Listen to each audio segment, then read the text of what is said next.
Happy New Year, everyone. Welcome to 2026, in particular, winter of 2026. Winter is a time of year, like all the seasons, wonderful, offers the body some great benefits, but also can be a challenge to stay healthy. And we're also coming on the heels of holiday celebrations that may have undermined our health a little bit, gotten us a little off kilter. And so we want to know how we should take best advantage of this quiet time of year, January and February, the deep winter, so to speak. Um, how we could take advantage of this to improve our health and also to stay healthy and excuse me, to keep our immune system strong. You hear a little cough in my voice. We got that flu variant that's going around this year, hit our family. And whenever we all get sick, it's both you know, uh, hindsight's 2020, right? You can see the causes after the fact more clearly. But also it's a great opportunity for us to flex our Ayurveda muscles and see, how we can support the body through the storm. And I'll go over that later in the talk. All right, so we've had some rich holiday celebrations, nourishing, decadent meals, some sugar and sweets, maybe some overeating, snacking, or simply partying, enjoying a festive atmosphere with friends and family. And it's very important to have that time to bond with others. That's certainly a part of health, right? It's a part of health to surrender to the community, even though it's not always the perfect diet, but it can be a healing relationship, right? And it heals our soul to open our hearts to others. And so we're not going to try to take that away, but what we also want to do is uh achieve a level of reasonableness that minimizes damage and knowing how to navigate all kinds of celebrations, right? And those celebrations are largely ending now, but I think it's still relevant to talk about. One of the things that we do in my family during the holiday season is we have very simple meals between celebrations. And so we're kind of catching up between celebrations and preparing our body to be strong for, a little bit of exuberance. And I think that generally works well. Although the proof's always in the pudding. We did get sick this year. And so looking back, I can see there were some times that we stretched ourselves. I guess if you have 8 kids, it used to be that we'd stay up till 2 in the morning rapping. But with 8 kids, it took us till 5 in the morning. And that was just too much for my system. Right. And then the kids, of course, woke up a short time later and began our Christmas morning celebration. So anyway, those kinds of things happen. And sometimes we pay the price. Staying up late, eating foods that are unusual, traveling, um, eating foods that we know are not good for us. So those are all issues that can impact health in January. But it's not just that. And I keep hearing some background noise here. Just if you jump on the call, make sure you mute your line. The season itself can cause imbalances, the coldness, and mainly what we want to think about here is that the cold weather constricts blood vessels, especially near the exterior of the body. Your body wants to preserve heat. And the more it brings blood close to the surface of the skin, the more you're going to radiate heat off your body. And that's going to put a strain. So your body is going to shunt blood from the skin. That's why people look 10 years older this time of year. That's why your skin gets dull and your legs, can get dry and scaly because of the blood stasis in the winter due to cold weather. Cold also slows down the heart rate. And also, we may have less exercise this time of year. With, the getting dark early. We had a little warm spell today, and I'm trying to get the fence painted. And so my two older daughters were out there painting the fence, and really they only had an hour before darkness came. So we didn't get much done, but we got a little bit done. Anyway, if this was summer, they would have gotten a few hours of fence painting in, and that would have been a bit more exercise, right? So this time of year is a slow time of year. All this amounts to blood stasis, stagnation of blood, and dryness that results from cold. Really, the lack of blood flow resulting from the cold is also what makes your immune system vulnerable because your immune system's in your blood. So if there's less of it flowing through your mucous membranes and your sinuses and all that, you're more susceptible to a cold. Breathing cold air shuts down circulation to the sinuses. And so, that leaves an opportunity for virus and bacteria to attack. I also want to mention the liver this time of year after celebrations and with blood stasis. The liver can be congested and toxic, right? A little toxic buildup this time of year. Okay, so that's the sort of backdrop that the climate and or festivities can do. A little off kilter, a little bit of toxicity in the liver, a little bit of congestion, blood stasis, dryness, and cold. Now, what do we do about it? Good, and I see some questions coming in. Mary's asking about alcohol. We're going to talk about that, actually. All right, good. So what kind of imbalances are we looking at here? Excess sweet taste can build up thick morning mucus congestion. And that's going to be a good early warning sign. In Ayurveda, we're always paying attention to warning signs of our body before we get sick.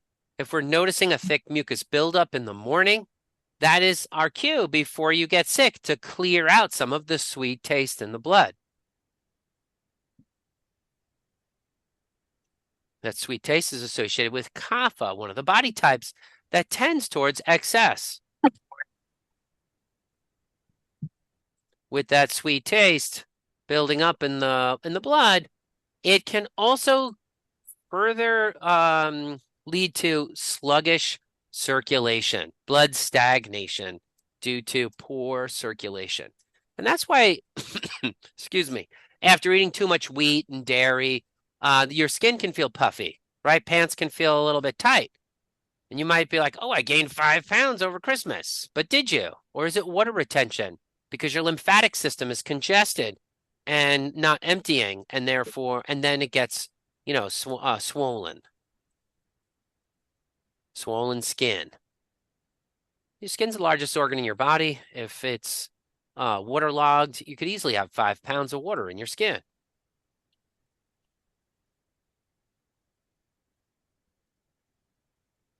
I say that this time of year you could be a little more tired. I welcome that, to be honest. I love winter tiredness because I'm, my constitution, I'm go, go, go, right? Like if I wake up in the middle of the night for 15 minutes, I'm like, my mind is full on, ready to go, solving, problems, contemplating health patterns and all kinds of things. And I just love that winter tiredness when it comes. For others, it's a real problem. If you tend towards sluggishness in your constitution, it might be very unwelcome to have that winter tiredness.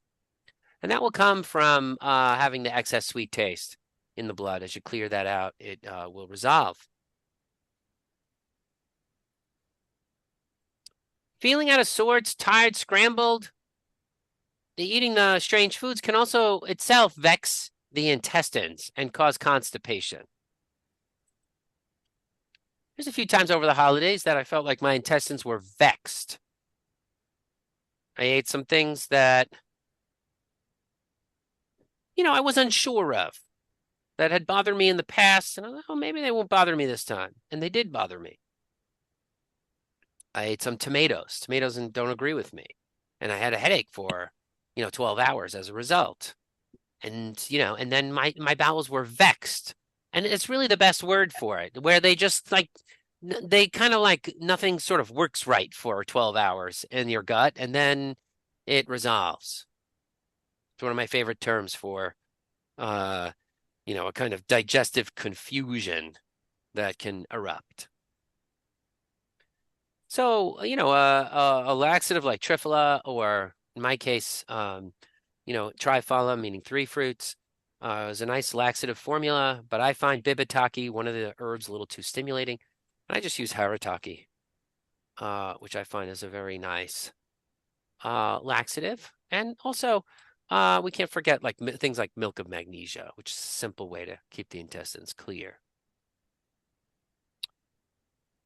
I talked a little bit about vulnerability to respiratory infections already. But one other real issue with the lack of sunlight is a kind of gloominess that can be attributed to low vitamin D. Sometimes I just, take one of those eyedroppers of vitamin D, but give myself a little boost here and there if when I'm feeling it. But also I just try to get out in the middle of the day and lay down on a front porch. Now I'm far enough south that our midday sun here is hot. I'm in the mountains of western North Carolina, outside of Asheville. And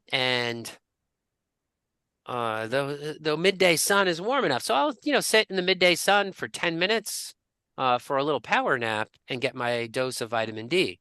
If you live further north, you might get less vitamin D from that, and it might be cold and uncomfortable. But in any case, Blue Monday, the third Monday in January, is, it's statistically a kind of emotional low point of the year. It's happening in 2 weeks. Maybe it's because Christmas credit card bills are due, but I think it's really literally just, low vitamin D stores after it's quite a long time of getting dark early and being too cold to spend too much time outside.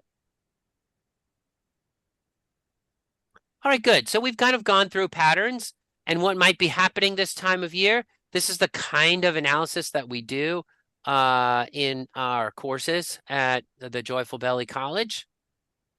And this kind of analysis, and then putting that together with remedies, right? This is the practical way that Ayurveda works, is seeing the patterns and having the language and the tools to understand them and pinpoint them in our individual bodies.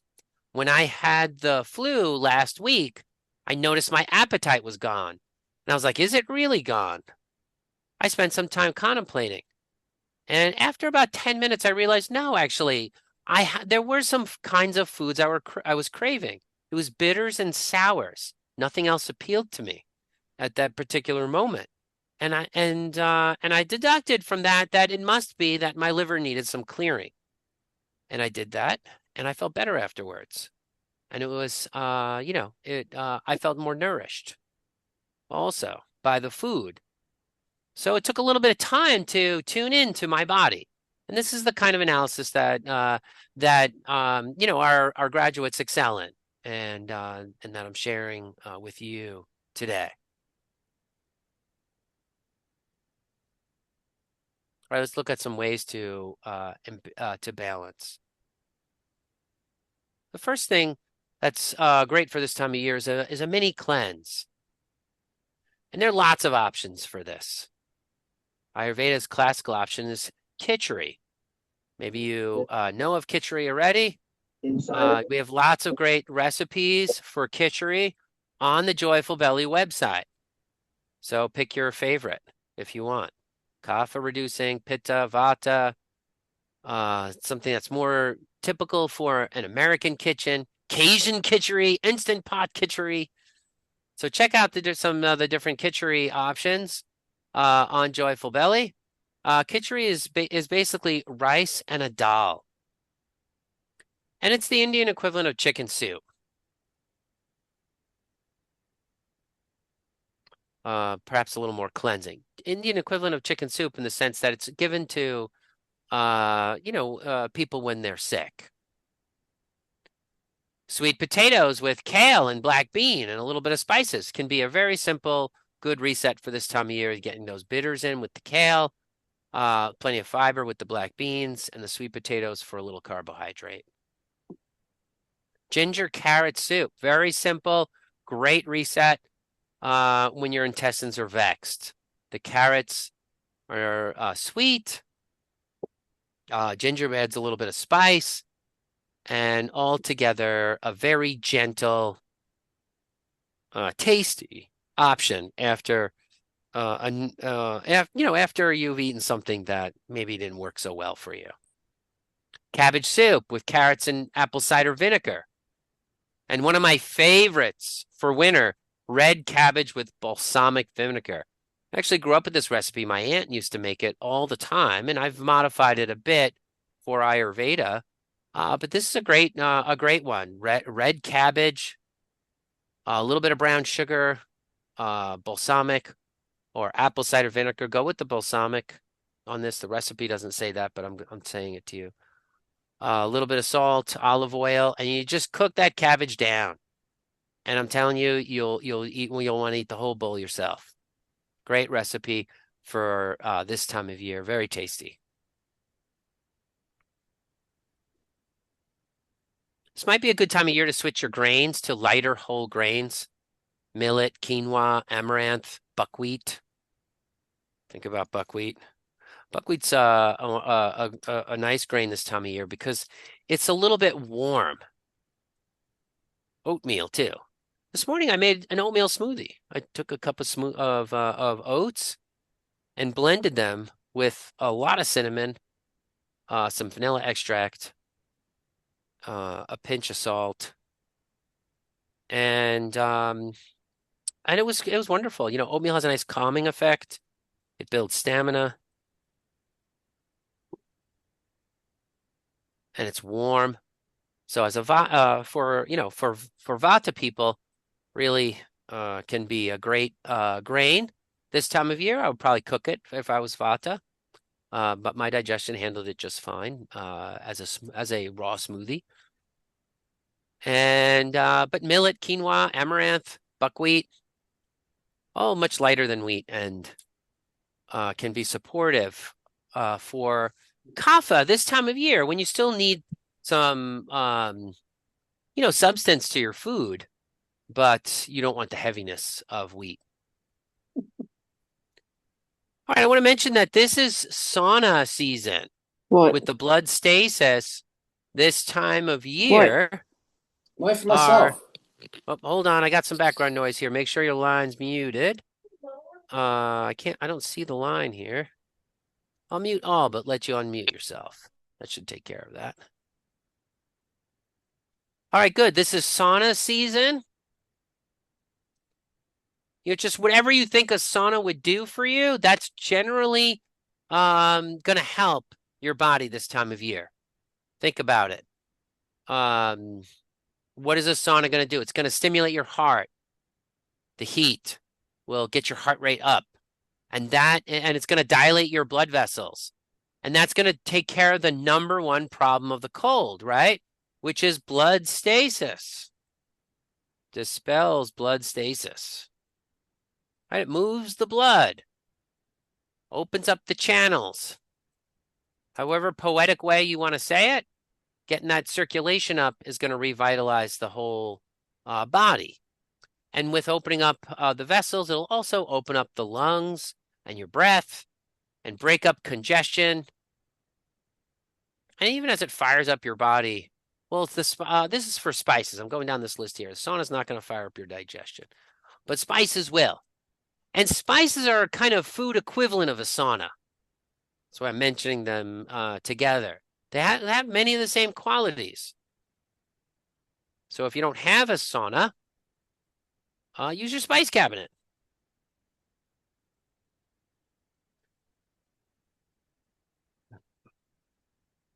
Some very hot and peppery favorites for winter are dried ginger, black pepper, simple old black pepper. Don't overlook it. Red pepper or cayenne, ajwain, and mustard seed. Now, ground mustard seed powder made into a poultice is penetrating, an age-old remedy for respiratory conditions where you really need to break up. You can put the poultice on your back or on your chest, and you'll see it's highly penetrating. You can even mix some mustard powder in with some chickpea flour and rub it all over your body. If your skin tends to be moist, clammy, and you want to reinvigorate it, you can do a dry rub with chickpea flour and mustard seed powder. That will really fire you up. Right, then we have our aromatic spices that really open things up. Black cumin, cloves, rosemary, oregano. And I think, very unusual spice, turmeric, because it has very little flavor, almost no aromatic qualities, and it's not very pungent or spicy either, but it's a strong vasodilator that invigorates the blood. Think about using some of these spices, the aromatic spices, the pungent peppery spices, and turmeric, and use many different combinations of them, and that will, fire up your circulation for a little bit. Now, if you use these spices or you go into a sauna and you open up the vessels, you have to take care you don't catch a chill. Because remember, your body's unprotected. Your body shuts down the blood vessels to protect you from heat loss. If you forcibly open up the vessels, you have to make great clothing choices, bundling up in layers to protect your body until the effect of the spices or the sauna wears off. And then, once the vessels are closed again, you can, let your guard down a little more because your body's helping you out and doing the work for you.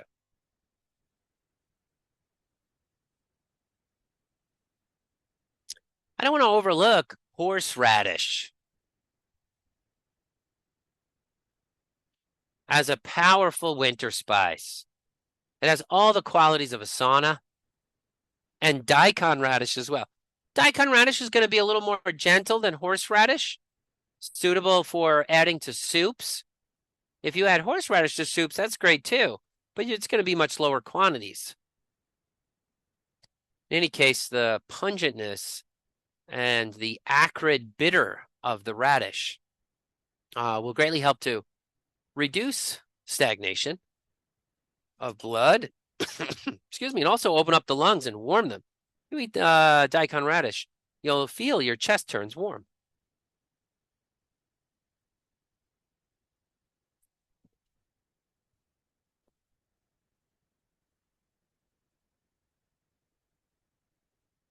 All right, fermented foods. Traditionally, this is the time of year when people are going to eat a lot of pickled, fermented foods. As the fall harvest, it was now a few months ago, and January, February, the cupboards are getting more bare historically, and we're relying on preserved foods. And they're just in time. The sourness of those fermented foods is going to help, keep moving those toxins through the liver. I'm thinking here of kimchi, sauerkraut, and fermented beets. In the chat, Rodrigo asked, if we should have beet soup this time of year. And beets, I think, are a very interesting case, right? Sauerkraut kimchi that's made with cabbage. Beets are high in nitrous oxide, and so they have a vasodilating quality. Now, think of the cultures that eat beets this time of year. I think of like Russia, Poland, these northern climate countries. And so if they're eating borscht this time of year, probably it's got some good qualities for you, right? So you're going to take a second look and you're going to, think it through. Well, beets are vasodilating. They are nourishing and sweet, and they have a cholagogue effect, which flushes the liver. So I'm going to say yes on the beets.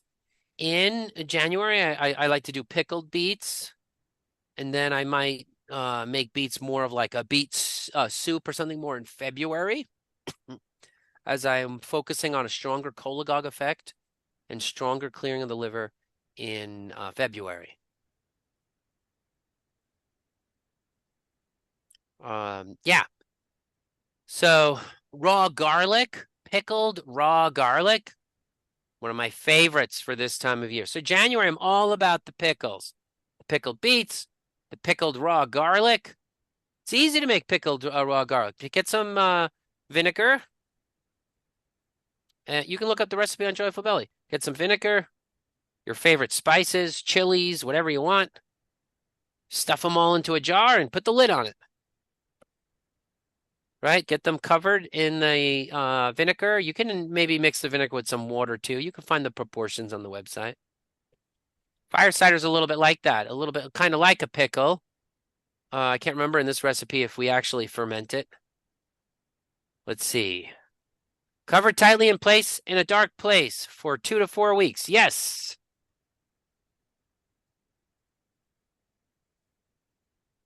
So it looks like we are I am recommending fermenting it on here. But you see, this has the jalapenos and the ginger and the turmeric, and this is what I think of as perfect for January. This kind of pickled, spicy, hot food.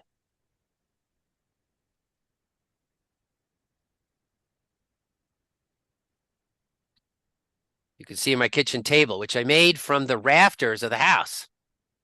When I redesigned the roof, I saved the old turn of the century lumber and made our kitchen table from the roof rafters. That was a fun project. All right. Wine is also a fermented food. Someone asked about wine earlier. Is it Mary, you mentioned your father-in-law has the flu and wants to take a recipe of hot water, honey, lemon, and 3 shots of bourbon. And you said you're against the alcohol. What do you think? Okay, so I think the key word here was 3 shots of bourbon. I wouldn't do that. But a tablespoon of bourbon? Maybe. A tablespoon of red wine is enough for me. I'm a bit of a lightweight with alcohol. I have a sensitive pit of liver. And so a tablespoon of wine would be more than enough to get my blood moving, or a tablespoon of bourbon for others. This is the time of year for alcohol, right? What do we notice that alcohol gives you? If you drink too much wine, you get a red neck because it opens up the blood vessels. Well, we've been talking about that the whole time, that we need to open up the blood vessels occasionally in winter to flush the skin and revitalize it. So a little bit of wine can be medicinal. And for the general population, I would say a shot glass of wine, not a shot glass of bourbon. That would be a little too much. But a little shot glass of wine with dinner will be, enough of an herbal effect to warm things up a little bit. If you tolerate alcohol, don't push it. If you don't, right? We don't need the alcohol. There's 30 other ways to do the same thing. Right? And that's true for any of these suggestions. Anything that that you feel like any of these suggestions that I'm giving that you're like, yeah, I don't like that. Okay, great. Don't do it. But there's tons of other suggestions. Remedies are easy. Just want to say this. You'll learn this in our courses if you join us, that it's easy to find remedies. What's hard is to think through the patterns, to really know what's going on in your body, to perceive the imbalances and exactly where they're coming from. That's going to take skill and time to develop, but the fruit of it is wonderful.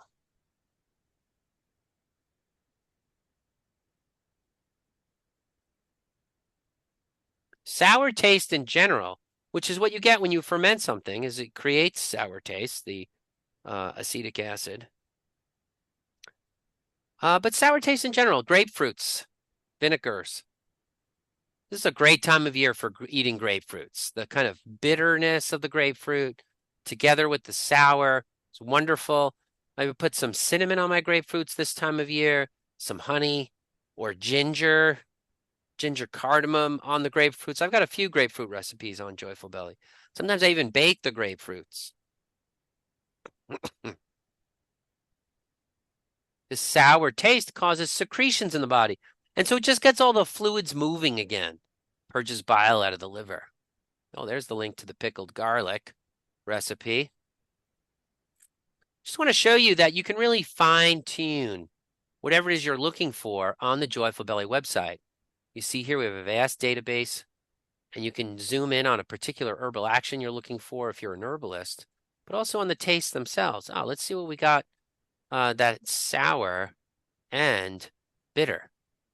Well, look here, we got 22 recipes that are sour and bitter at the same time. Pineapple smoothie with flower pollen, sage, and spirulina. Nice. Grilled eggplant steaks and mint pistachio cream sauce. And you're zooming in exactly in the taste that your body needs, right? Last week I didn't have much of an appetite with the flu, and I couldn't have eaten any of these things. Parsnip fries with chipotle mayo. All right, so there's a bunch of different options here for different constitutions. You can keep refining the search as you go. Right, I want something for breakfast. Bitter sour foods for breakfast. What do we have here? Tofu scrambled grapefruit garnished with fennel powder. There you go. Tasty.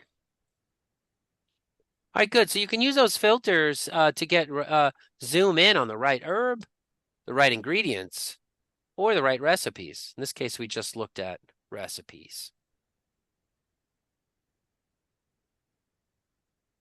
Now, we've been talking about cleansing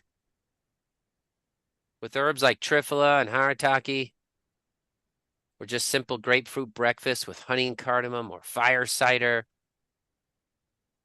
We talked about beets, beans, and greens, which is, my mantra for February. And all this mini cleansing is fine. I just want to make sure everyone remembers that it's still winter, right? And we don't want to overdo it with cleansing because it'll weaken your body and make you more vulnerable to being sick. That's always what you've got to be careful of when you're cleansing, is you cleanse enough to get rid of the bad stuff, but not so much that you leave your body in a weakened state.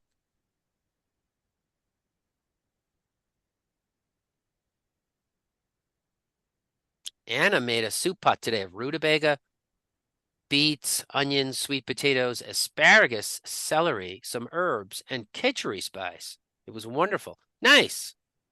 Nice. Now I think of asparagus and those young sprouts, bean sprouts and others like asparagus.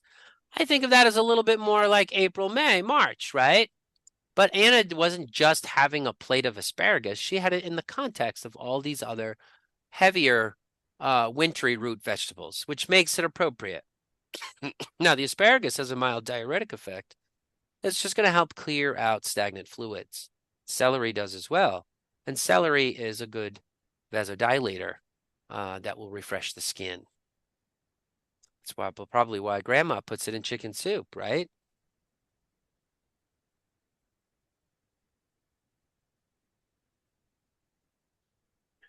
I mentioned that January is sauna season. And the way you can do a sauna at home is just a nice hot bath. Now, when I had the flu, I took a chance.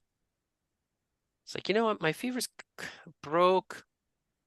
I think I can protect myself from getting a chill, but I'm very cautious with taking baths when I'm sick. And maybe I jumped the gun just a little bit on this one, but I was so uncomfortable. And I decided a hot bath to do the hot bath, and I really bundled myself up afterwards just to make sure.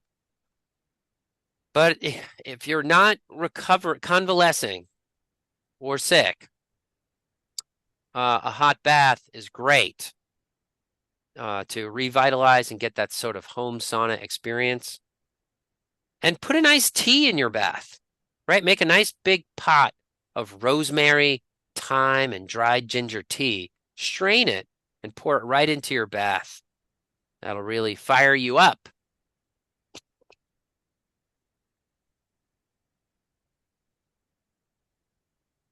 If you tend to get cold and your skin a little lifeless this time of year, you could try a kapha massage oil that's made with all kinds of stimulating ingredients.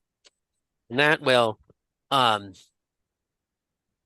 that will definitely invigorate your body. My wife, when she was pregnant once, did some of the kapha massage oil before bed. She couldn't sleep the whole night. She never did it again. But she felt warm, toasty, and just totally invigorated. Now, um, if she did it in the morning, I think that would have carried her through the whole day. But maybe it was a little intense to do when you're pregnant. But if you're not pregnant and you tend to have that cold kapha constitution, that kapha massage oil in the morning will be nice and stimulating. Mary Wonder is asking me where to get harataki. You can probably get it on Amazon or Banyan Botanicals. Probably you can even get it on Mountain Rose Herbs.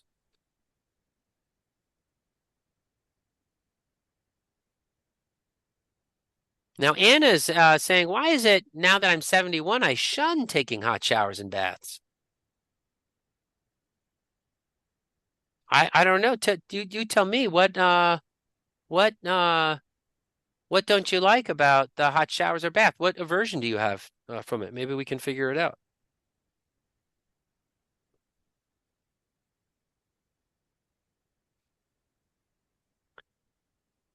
In any case, exercise. Make sure you're keeping some exercise up. It's a little bit harder. Oh, so Anna's she's writing back in. She's saying that she has some kind of resistance to it, some like sort of mental or emotional resistance to it. Just is it too much effort or is it sometimes that resistance is coming from something real, right? Like you might um maybe it's overheating you or something. Well, you're saying not wanting to feel alive. You don't want to feel alive. Tell me more about that.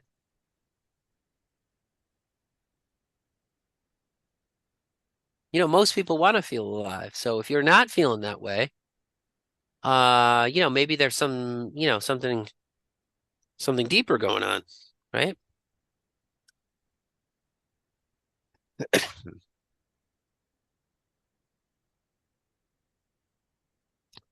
Right, make sure you let some allow some time for winter hibernation. We're going to fill every minute of every day, but take some time for solitude, introspection. Um,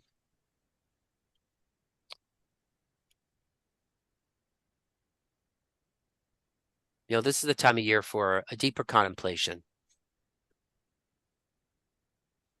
I was sitting praying with my mom the other day, and powerful things always happen to me when I pray with my mom.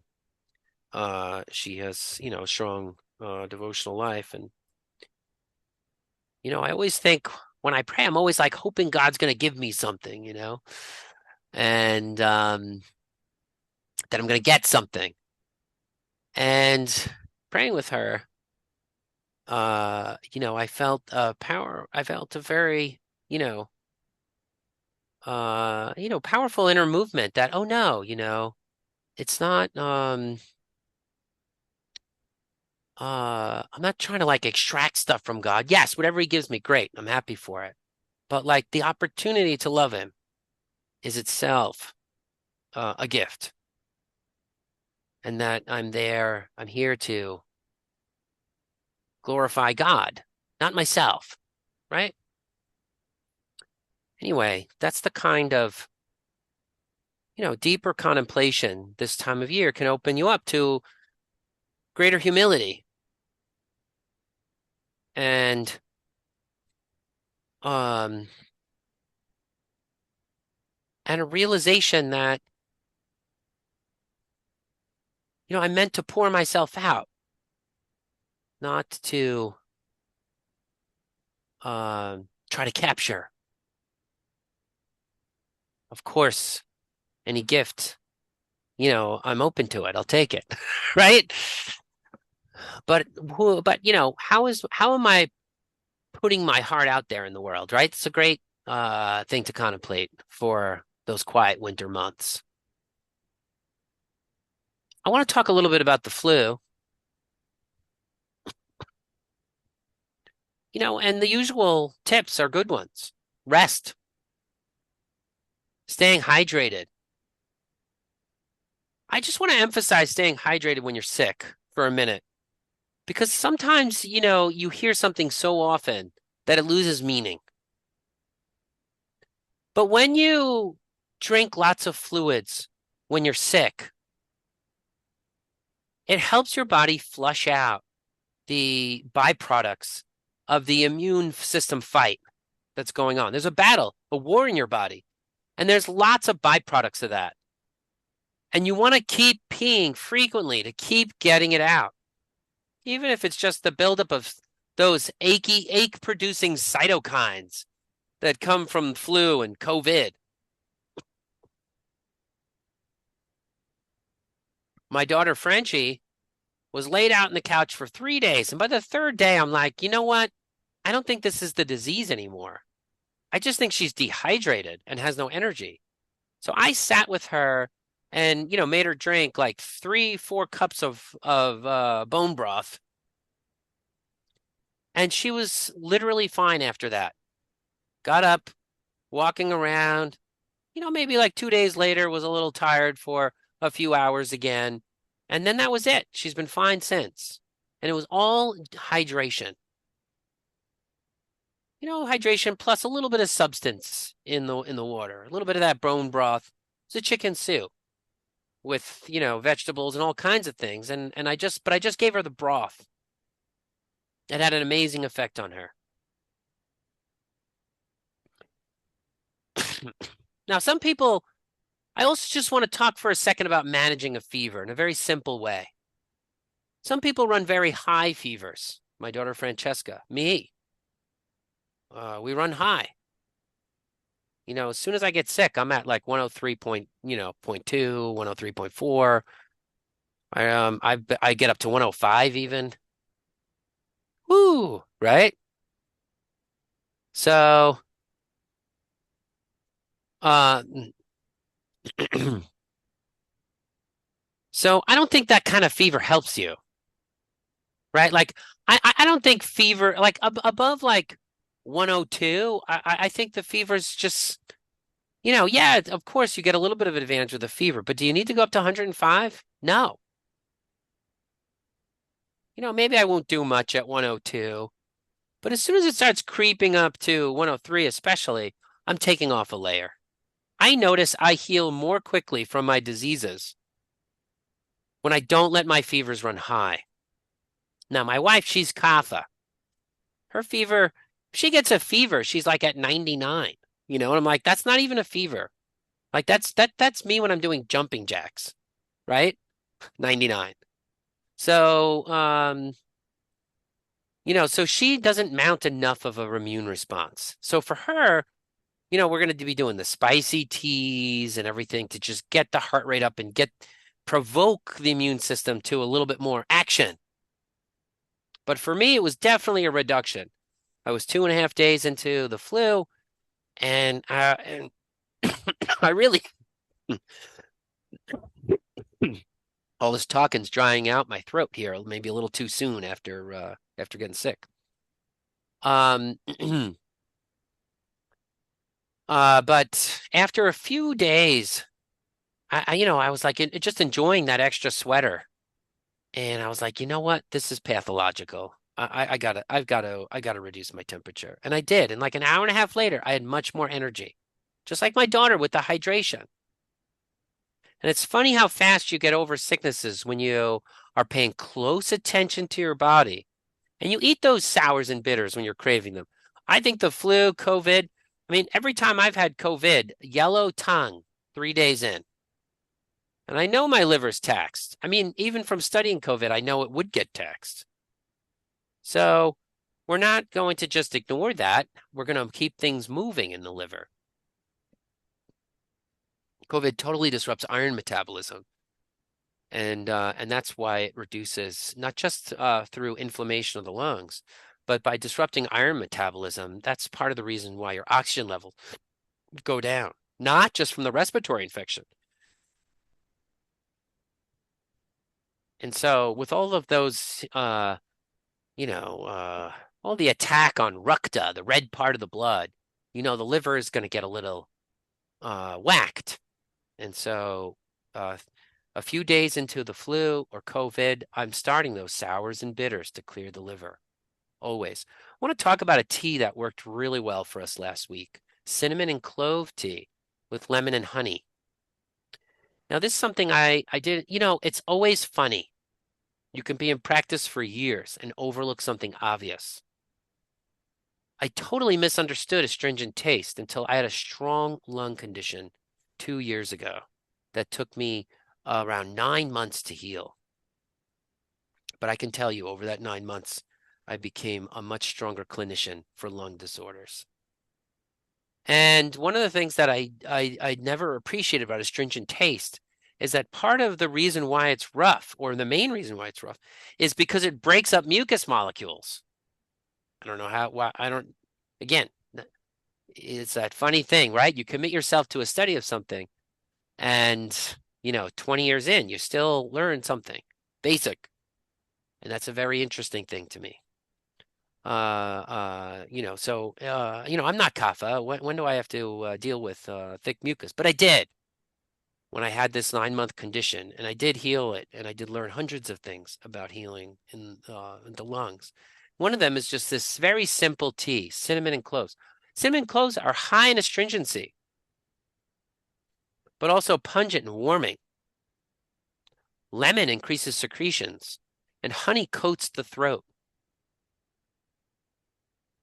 Now, I get statistical samples just from my large family size with 8 kids, 2 adults, and my mom visiting. We had 11 people in the household, and 9 of them were sick. So I'm managing 9 people. It's like a little hospital ward, right? And so I gave everybody this cinnamon cloves tea because everybody was coughing up a storm, and I was like, "You guys are hacking up your lungs." I was too. And it immediately stopped the coughing for a good 30, 40 minutes. And then I gave him some more. And why did it stop the coughing? Well, the honey, it coats the throat. Um, Cinnamon warms it up as a counter irritant. But the astringency breaks up the mucus molecules. And lemon causes additional secretion of watery mucus, not thick mucus, making it easy to expectorate. So people aren't hacking up their lungs to expectorate. And so it resolved coughing. And that was helpful for everyone. See, Anna's asking, what happens, John, when a person needs to drink something but doesn't drink enough? A lot of times, Anna, that happens when a person doesn't have enough agni or digestive fire to feel thirsty or hungry. And their stomach feels kind of blah and heavy, and so they don't want to drink anything. There's a simple remedy for that. You put a little pinch of salt, you a wedge of lemon juice, and sprinkle some spices in there. Any spice. or make a nice bone broth. And you can drink 3 times the amount of that than just straight up water. Sometimes I find water a little unpalatable myself, and I make a tea instead. Even warm water is easier to drink than room temperature.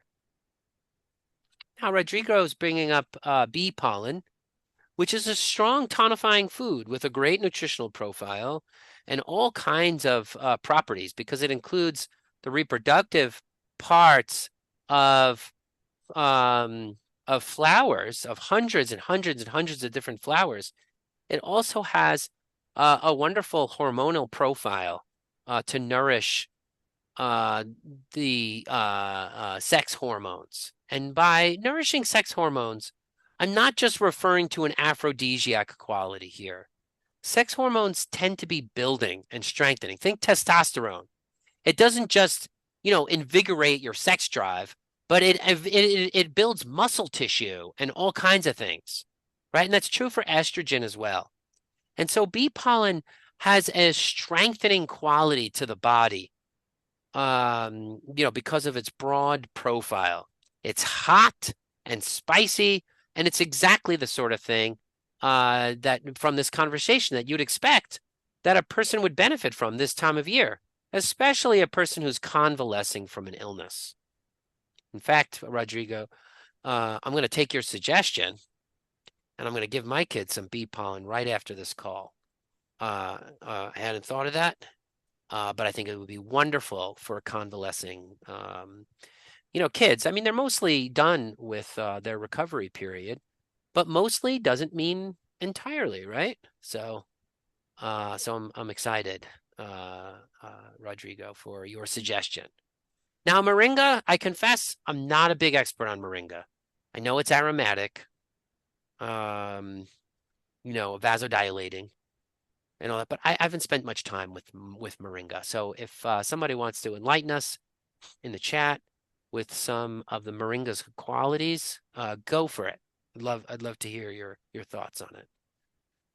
How much bee pollen?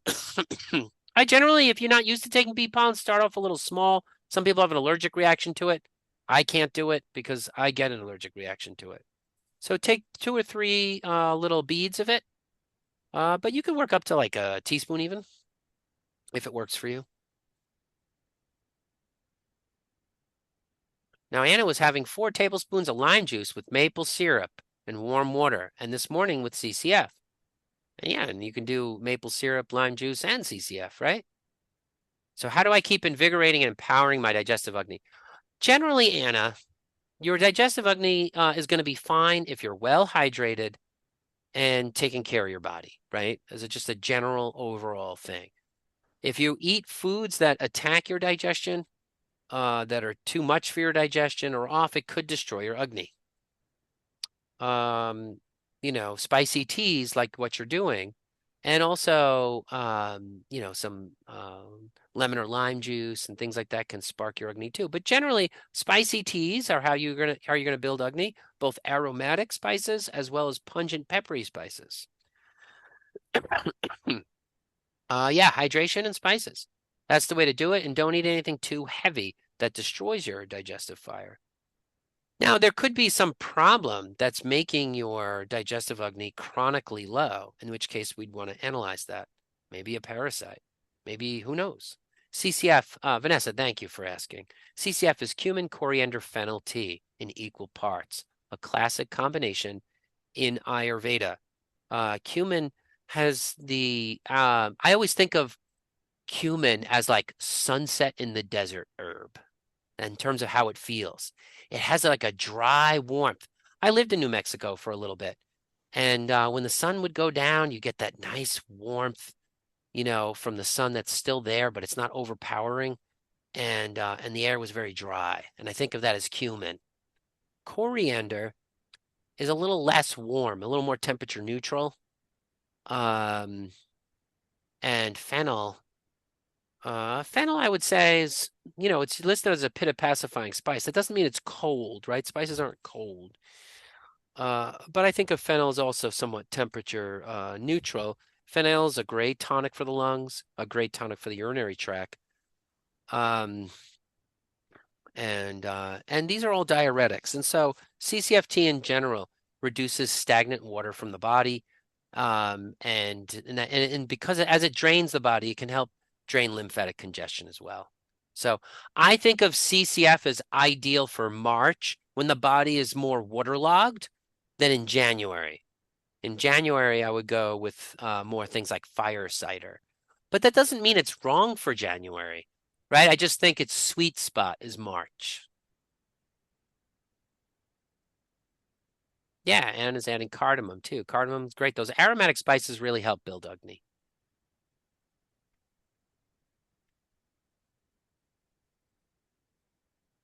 All right, good. Did I get all your questions? Let's see here. Beet soup, we talked about it.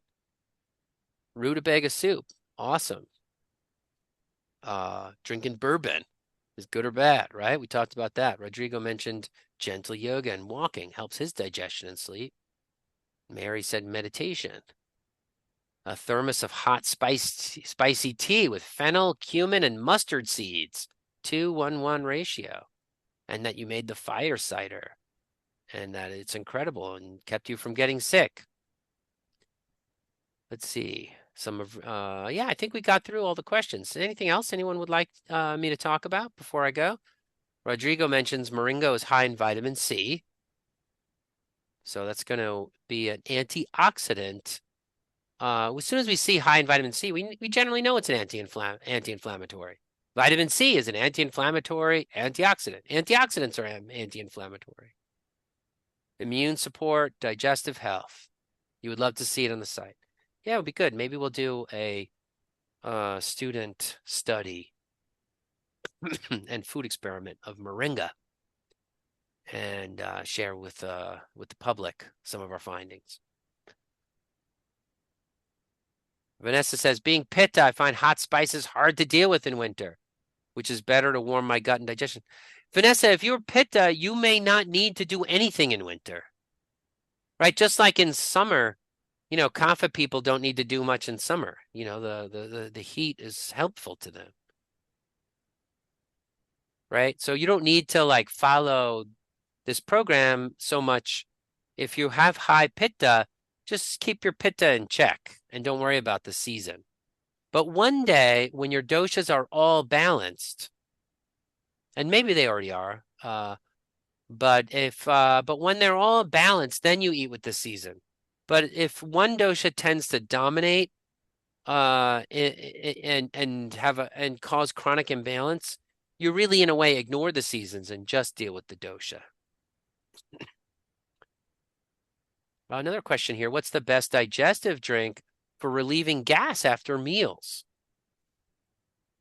Well, I would say, first of all, it's eating foods you know you can digest without gas is the best.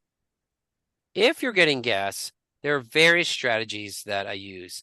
First of all, I try to stick with antimicrobial spices that depress fermentation in the gut. Think of something like oregano, rosemary. They have strong antimicrobial properties as well as strong spicy digestives. And so they're going to depress bacterial growth, which is where gas comes from. And at the same time as they stimulate Agni. So that might be something I would do. And the aromatic quality of rosemary will relax the walls of the gut so that the gas moves through without vexing the intestines. But really, I would make sure that I hydrate well before the meal. Hydration before a meal can improve digestive strength by up to 20%. So a half an hour before the meal, I would well hydrate my body. And that's probably the best way to relieve the gas after meals. But there's more. We could go deeper. And you're noting protein intake causes this issue. Now, protein usually isn't a cause of gas. That's interesting. Usually it's carbohydrates that cause gas. So yeah, maybe switch up your proteins. Something I like to do is pre-digest my proteins with pineapple juice. Right? If I'm like going to make some chicken or something like that, or even beans. I've done this with bean smoothies. Cook the beans, and then I take a cup or two of pineapple and I blend it together and make like a pineapple bean chili. And pineapple juice has digestive enzymes in it that will literally pre-digest those proteins. I find that very helpful. Fun, right? Pineapple bean chili. Who doesn't want that? Gonna make it tomorrow.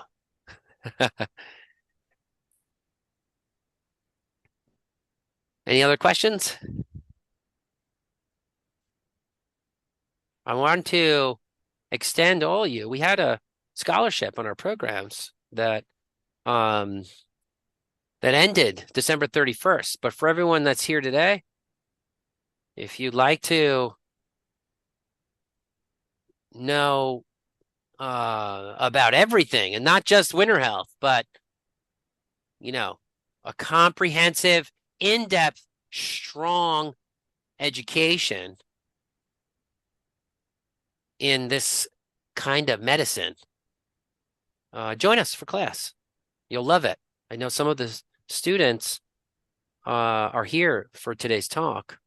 I see some of you, and I just want to say that this is fascinating stuff. It's going to help you for your whole life, help the people you love, your communities, and it's a exciting way to make yourself a gift to the world. So I'll extend that scholarship to anyone for the next 3 days. If you have questions about any of our courses, here's my cell phone number. Send me a text.